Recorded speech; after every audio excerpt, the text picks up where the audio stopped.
Hi everyone, welcome to the show. I'm Sabrina Sumbry, your host, and on this show, we're talking to a person who, well, sort of went through some things in her life. Not only did she go through those things, she survived them, and she's here to tell you her story.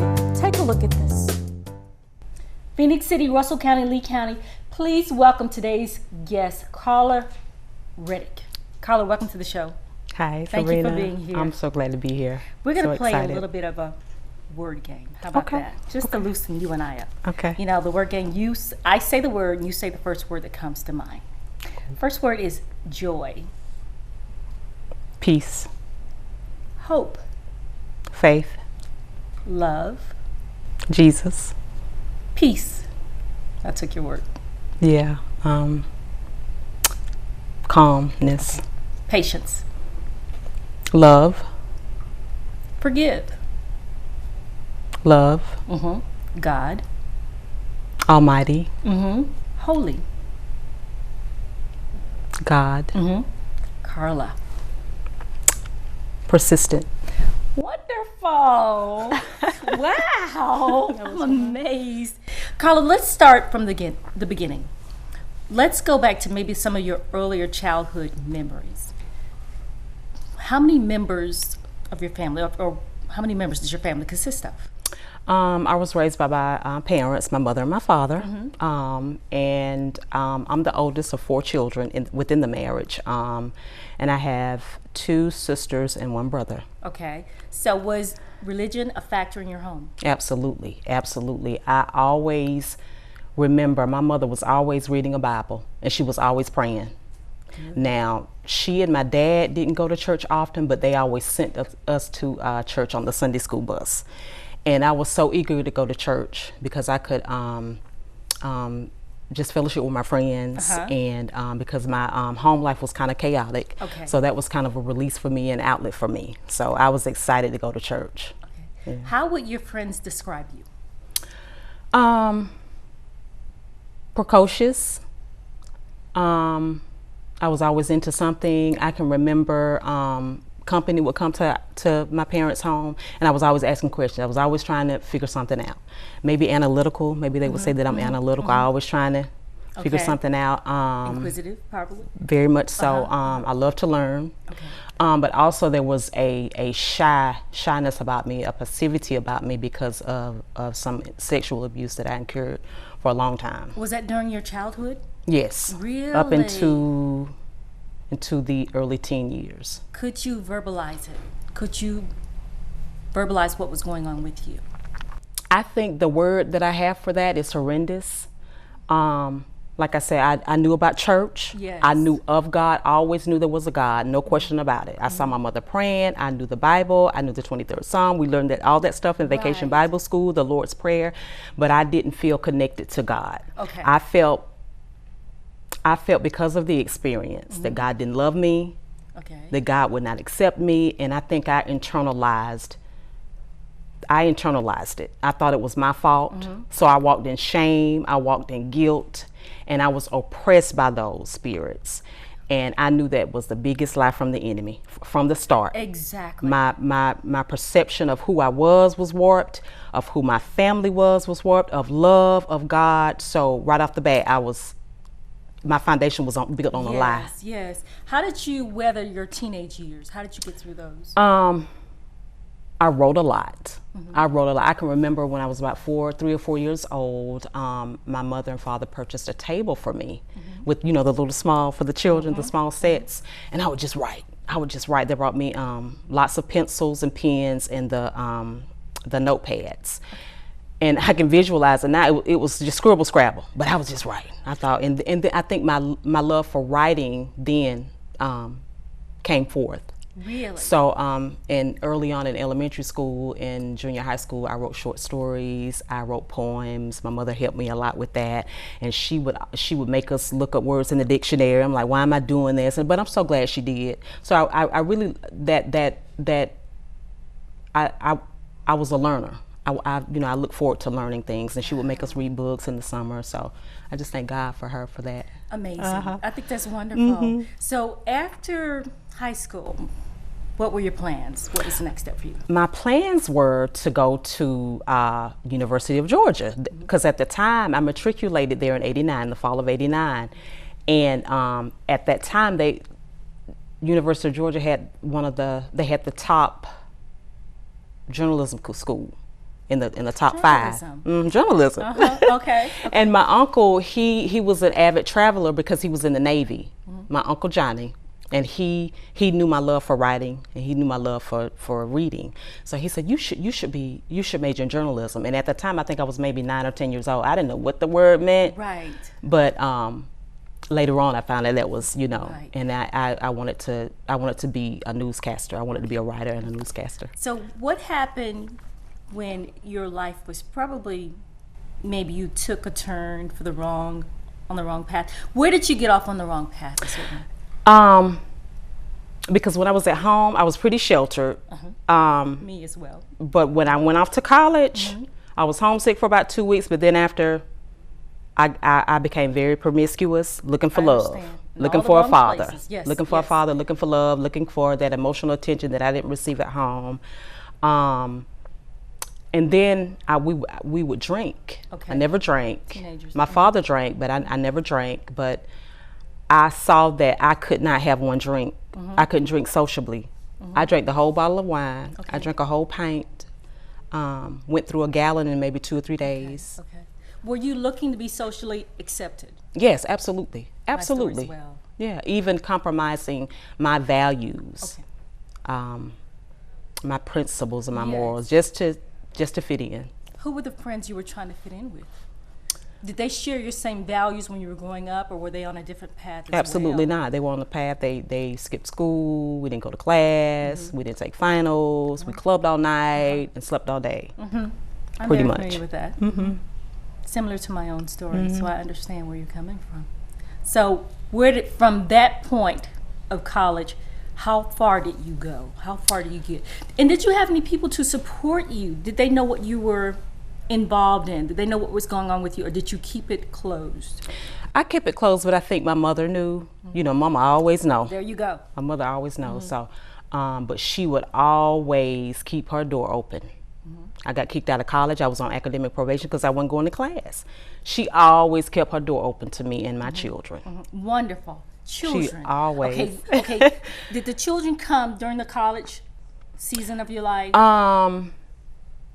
At this point, my first child was born in '93. I was 22 years old, and I think at that point, I still was in Georgia intermittently, taking a class here and there. Yeah. Really? So. But it's okay, because when you think about it, so many other college students, Lord, I remember a minister who used to say, at least your child didn't get flushed down the sewage. Right. I never understood what he meant by that Right. until later on. But at least they're here, and for God's purpose. When you look back over it, and you think about all you've gone through, and it seems so heavy for one person to endure, but you think about God's grace, Absolutely. God's mercy. Do you ever think, Lord, why did you pick me to go through all I've gone through? I can remember this last round because I was in and out of treatment for drug addiction. This last round, I was ready. I was like, I don't want to live this life. I don't want to live like that, because I thought that I was going to die with a crack pipe in my Help us, hand. Holy Spirit. So in my transition, they were trying to find I was in-house in Athens, Georgia. They were trying to find me a residential treatment program to come to Columbus, Georgia. And one of my counselors said, what we go through is not for us. And I was like, this lady is crazy. All the hell that I've gone through. But now I know it's for me. I'm somebody's Joshua. I'm somebody's Moses. I got to bring them over. So it's really not about me. It's not about me. So I got to use this experience to help somebody cross over into their Canaan, into their promised land, so they can be who God has called them to be. How long did it take you to get that understanding, to get that revelation? How long did it take you for it to really click and say, and how do you keep on that path? Because it's so easy to be distracted once again. So how long does it take for it to really sink in that okay, I'm ready for this. What did it take for you? In 2004, I came to Columbus to the House of Time, drug abuse treatment program, and I graduated from there the following year, and I was a member of Total Praise Full Gospel Outreach Church in Columbus, Georgia, and I just stayed on the word. I was hearing about stuff I hadn't heard before. I heard about consecration, I heard about sanctification, I heard about sin, I heard that no, you can't go with a married man, because when I came there, I was going with a married man. And my pastor, I heard about prophecy. He prophesied, he ministered to me to come out of that. God has better for you. God has greater for you. I heard about you can't shack. And I heard about all this stuff. I heard about intercessory prayer. I heard that I can renounce those things that I did. I can renounce those things in my bloodline, the alcoholism, the addiction, the homosexuality. Come on. I learned about that I can cover and pray over my children, whether they're in my home physically or not. So I was learning, my mind had to be reframed. It's almost like your pastor threw you a lifesaver. Absolutely. I'm so grateful for him and his wife and the teaching, the word, that word, we're washed by the water of the word. So I'm just so grateful. You're here. But looking in hindsight, could there have been a time when the enemy could have snatched you away from us? Absolutely. I can remember now when I first started using drugs, getting high, I prided myself. I could work 40-hour a week, take my kids to daycare every day, pick them up at 5 o'clock. On the weekend, I could get my dope, my liquor, my beer, and get high and go to work. I was a functioning drug addict. But there came a time I didn't bathe. I didn't brush my teeth. I didn't go to anybody's school. I didn't punch anybody's time clock. My kids they were in and out of foster care. I didn't even visit them. I think I was in contempt of court a couple times. And walking the streets at night. My God. Prostituting myself. I didn't contract HIV. Come on. I was jumping in and out of cars with men I didn't know. I could have been laying on the side of the road. So like you said, grace and mercy. Yes. And you don't look like what you've been through. So beautiful. Oh my goodness. I'm just so grateful. I'm so honored to have you here. And thank you so much. And I thank God for you. Thank you. Because things could have went another way, But again, like we're both saying, grace and mercy, God prevail. So what would you say to some young girl who is where you were, who is struggling with addictions, who is in a life of confusion? What would you say to her? Or a guy, any person? I would say there's no hole deep enough where God can't reach. The enemy will have us think that God can't help you. You're too far down. You too low in the ground. No, that's not true. It's a lie. That's a lie. There's nothing too hard for God. And also I would say that the Apostle Paul, he said he wanted to know Jesus and the power of his resurrection. And my hope is that who's ever watching this program, they will know the power of Jesus Christ's resurrection, the power of his resurrection to get up from where they are, to get up from dead places, in their emotions, their minds, and their spirits. Amen. Well said. Well said. I think about you like me. When we're growing up, our family can share so much of their faith with us. And then we have to walk it out. And I thank God for your pastor who really took you further into wisdom and faith, because it was transformation, I'm sure, for you. And seeing you now and seeing what you've come out of, is your mom still around? Absolutely. She's here in Columbus. What does she think about your transformation? She's excited. She's a Christian. She's a prayer warrior, so she prays for me. She intercedes for me, and God is restoring that relationship as well. So wonderful. What about with your children?